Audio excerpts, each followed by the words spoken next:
Welcome everybody, it's Dan. Hope you're well today.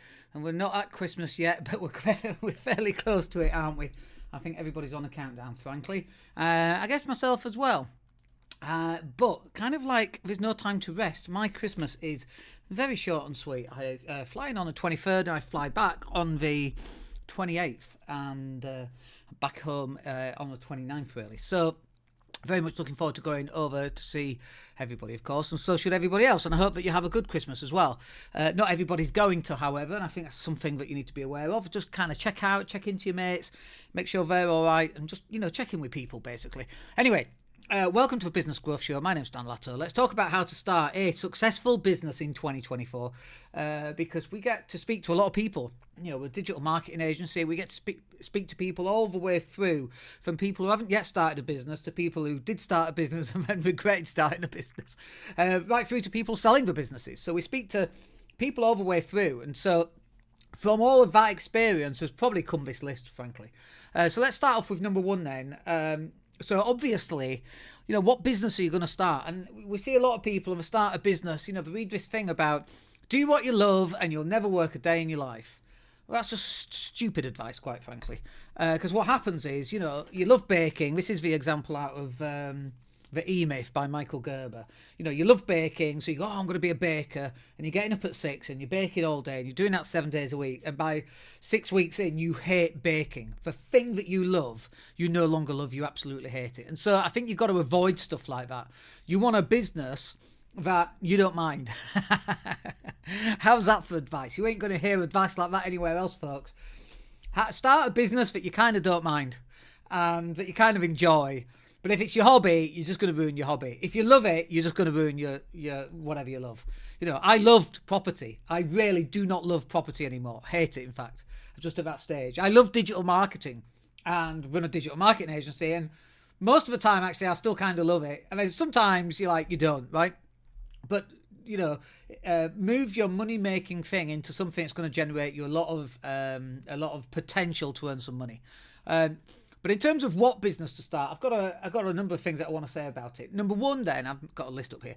Number one is you want low startup costs. For a number of times, I go into a business startup Facebook group, and they're like, "Oh, can anybody lend me 10 grand? I need 10 grand. My bank won't lend it to me." Yeah, there's a reason why your bank won't lend it to you, because they're never going to see it again. I need 10 grand, and then it's like, well, what do you need 10 grand for? Oh, I need to buy stock. It's let's pick a really random one. Children's clothing. Let's pick children's clothing, which can actually be very profitable. But yeah, I need to buy 10,000 t-shirts at £1 each, whatever, right? And it's like, where are you going to store them? In your garage? Yeah. Is it insured? Is it lit? Is it rat poisoned? Is it, how safe is it?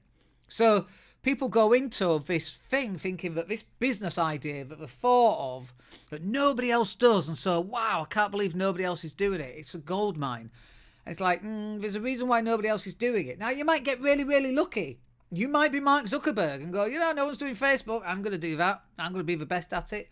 The chances are that's probably not going to be true. However you may feel about your own abilities. And obviously, we all think we're amazing at what we do, right? We're all supermen. We're all totally amazing. We are never wrong, ever. And we might think that, but usually that's probably not quite accurate. So keep your startup costs as low as you can. The second one then, it's kind of similar, but it's about low inventory. We just use the example of the t-shirts. Yeah, well, in order to make this profitable, I need to go and buy 100 tables at £100 each. There's your 10 grand, I think, if my maths works. And it's like, well, where are you going to store them, first of all? And then what if you only sell 5 of those 100? You've got all this money sat there in stock. Stock depreciates over time, by the way. Learned that when I used to work at Dell. One of Dell's differences between Dell and Compaq at the time was that Dell used just-in-time delivery, whereas Compaq could have a machine on the shelf for 6 months.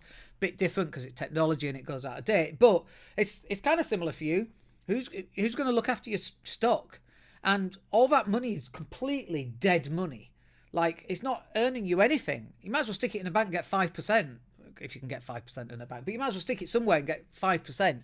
You don't want to be stocking up on high inventory and then have a problem where you've now got all this stock and it's last year's stock. And now you need another 10 grand for this year's stock. It's a crazy, crazy idea. We see it time in, time out.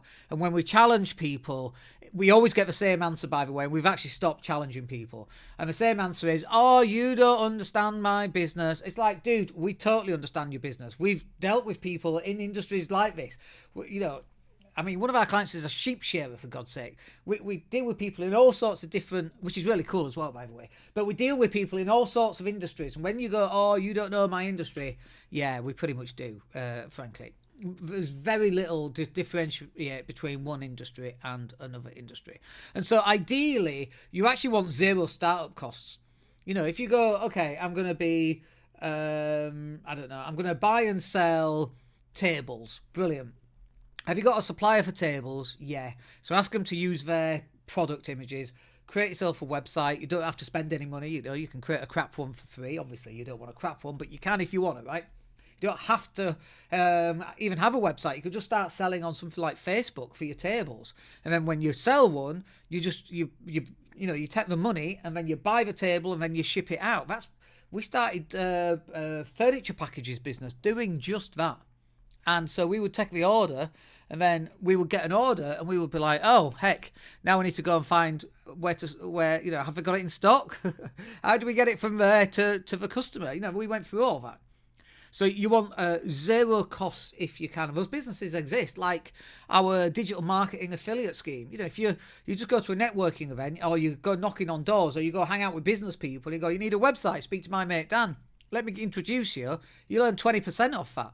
Zero startup costs for a business like that. It's a really cool business to start. And then the other question is, do you want a repeat income, or is it a one-off? So if you're selling a table, that's it. You've sold them a table. Maybe you can sell them a chair and something, you know, another table or something like that. Or if you said to them, look, you can buy this table. It's £300, but if you pay £3 a week, which is £159, over 3 years, and then after 3 years, we'll come in and we'll get you a brand new table. You just keep repeating until you get a new table every 3 years. This is how car manufacturers do it. This is actually how we do it in our digital marketing agency. So we have repeat customers. So as we head into January, we're already in profit, and then anything else that comes in on top of that is just profit. So it's taken us a while to get there, but we're in a very fortunate position to be able to do that. Whereas if we were just a website design company, we would constantly have to be selling websites in order to break even, and that gets really tiring very, very quickly. So ideally, in an ideal world, you want a mixture of both. So you have small regular incomes, and it comes into your bank account regularly. If I look at my spreadsheet and I see all the income coming in, 15 quid here, 10 quid there, 35 quid there. We have all these little and then, do you like my example there? And then we have bigger ones, £500, £1,250, £1,750. They come in every single month. They're the much bigger ones. Take a lot more work to fulfill and so on. And then every so often we'll sell a website. So we sold a website last week for £500. We sold one in the same week actually for £1,000. Depends what the product and service is and so on. Depends, how complicated the website is. But we have a mixture of repeat income and one-offs, and ideally that's what an ideal business structure would look like for you as well. So how do you grow a business? It's all like creating a business, and maybe you've not got any customers yet, or maybe you have got customers but now you're looking to expand the business in 2024. Well, how do you do that?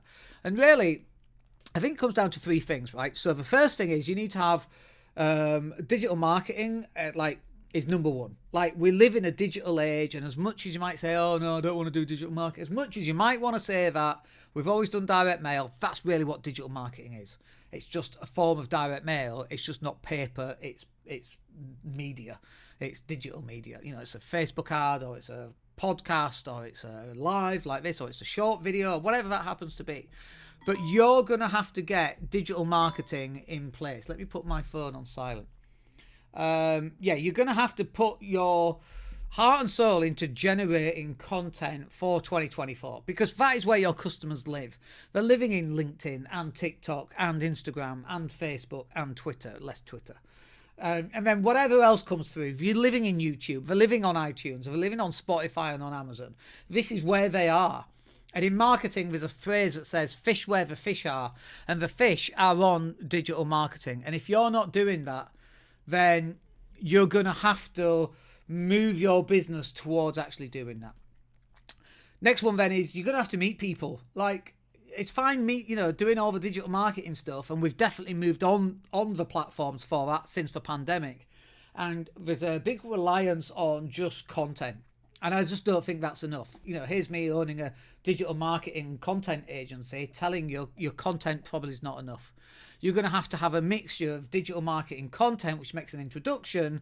Then you get on a phone, you do a one-to-one call. Maybe you want to meet up for coffee. Maybe you want to meet up for a curry and a pint and get shit-faced. Who knows, right? Whatever your business is and whatever's appropriate for your business. It might be a marketing event or a networking event, as I was going to say. It might be a workshop where you're inviting people to come along and then you're upselling them from the workshop. Who knows? But you're going to have to meet people.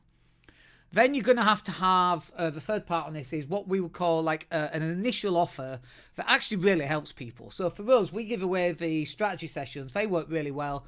They get 15 minutes. And if if it's something that we think we can take forward, we'll either get longer for 45 minutes or we'll reschedule a call if they haven't got the time.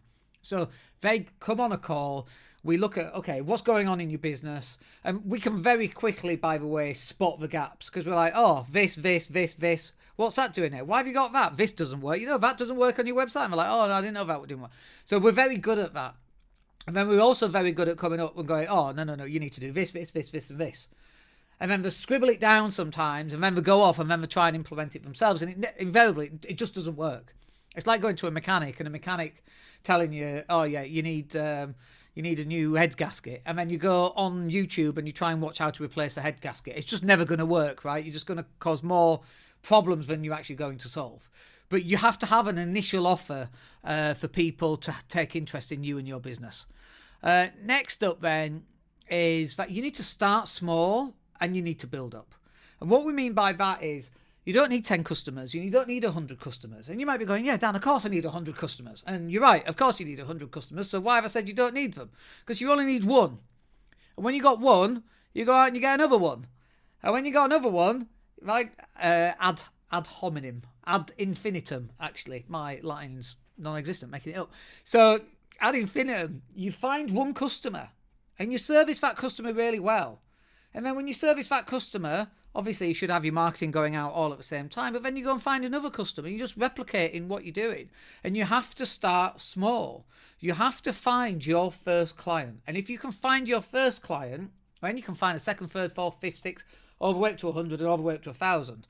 If you cannot find your first client, there is a problem. And chances are there's a problem with your business model. There's a problem with your product, problem with your service, problem with you, problem with the business. Nobody's selling any of it. Maybe. Or maybe loads of people are selling it, in which case it is a problem with you, right? It's your sales technique. You're focusing on the wrong clients. Who knows? That's why you should book a strategy call with us, and we'll help you tell you. But you've got to start small and then build up. And then just finally on this, it's about planning. The amount of planning that I put into my business is significant. I do it every single morning. And so we've got 5 different things I want you to think about in terms of planning. So number 1 then is forecasting cash flow. You've got to understand that in 3 months' time, it's going to be whatever month it is, and you've got all these bills coming in, or it's going to be Christmas in 12 months' time, and the business will dip in Christmas. So you need to get ahead of yourself. And if you can't get ahead of yourself, your business is going to fail at Christmas, right? Or it might be that business at Christmas is your busiest time. Okay, so when's your quietest time then? Oh, summer months are my quietest time. Okay, so now you have to understand the ebb and flow of your business and use some cash flow forecasting to get ahead of the game. Now, again, we do this very well in my business because, 1, I do it every single day, but 2, because we have repeat income coming in, my cash flow forecast is a little bit easier because we know that generally guaranteed we're going to have X amount of income every single month. Now, we might lose clients between now and then, in which case we have to replace that income. But at least we can put that onto our cash flow forecast and go, if we take on 1 client a month, this is what our business will look like in 12 months' time. And so you can then really start looking forward and forecasting as to what's going to happen in your business. And then the next one, I think, is that you need really to have some goals for your content output. So what are you going to do? Are you going to do 3 lives a week? Normally we do 5. I think we've done 2 or 3 this week. We're a little bit slow. It's I don't even know what day it is. Is it Wednesday today or Tuesday? Oh, it's only Tuesday. So we didn't do one yesterday. I was feeling guilty about it. So we're doing one today, right? And so we'll probably get 4 lives out of this week. So how many should it be for you? And it should be the same every week. There's no point in doing 5 a week and then, this is what we normally do, by the way, so don't do what we do. And then by the time you get to May, you're all burnt out, can't think up of any new content, and then, you get distracted and all the rest of it. But you want to remain consistent. And if consistency means you're going to do one on a Monday and one on a Thursday, awesome, do that. And then you can pull out the shorts, the little videos, shorter videos that go onto Instagram Reels and Facebook Stories and YouTube Shorts. Then you can post those out as well. That'll get you a bit more content. And then it's like, well, what written copy are you writing? What does your content calendar actually look like? So you need to have some goals for your content output. And all of these are about goals, really. So then the next one is how many phone calls you're going to make each week. Like, you should have an outbound reach for people. So it doesn't have to be cold calling. You could go to networking events and meet people and then follow up with a phone call explaining how nice it was to meet them, what an interesting business they've got, wish them well for 2024. We were talking about digital marketing and that's something you need a hand with. Should we schedule a call? So then you're just starting to follow up here. And then in turn, these are kind of linked. Then it's like, well, how many meetings are you going to have per week or per month? And that could be a physical face-to-face meeting from the phone calls you've just made. And you're generating phone calls because of a content output, right? So you see how all this kind of ties into one. And then you're actually going to go and have meetings, might be face-to-face, or it might be like this. Might be like a virtual call, like a Zoom call or a Skype call. God, people still use Skype. Someone asked me last week, can you go on Skype? I'm like, goodness me, are we living in 2009 or something? People still use Skype. But then it's about, how many meetings can you get? And can you get 5 meetings a month? And would that help translate into actual cash flow? Because then the final goal here is goals for cash flow. How much cash flow do you want to earn every single week? How much cash do you need every single month? What's realistic? Your bills might be $4,000, but you just started. Can you get $1,000? Which then means your bills are only $3,000 outstanding. And then next month, can you get $2,000? So then you've only got $2,000 worth of bills outstanding. What does that look like? And then that again ties in really nicely to the cash flow forecasting that you're going to do for the next 12 months. That is why planning is absolutely key. All right, I hope you find that useful. We'll catch up with you in tomorrow's session. Have a wicked day. My name's Dan Latto. Take care.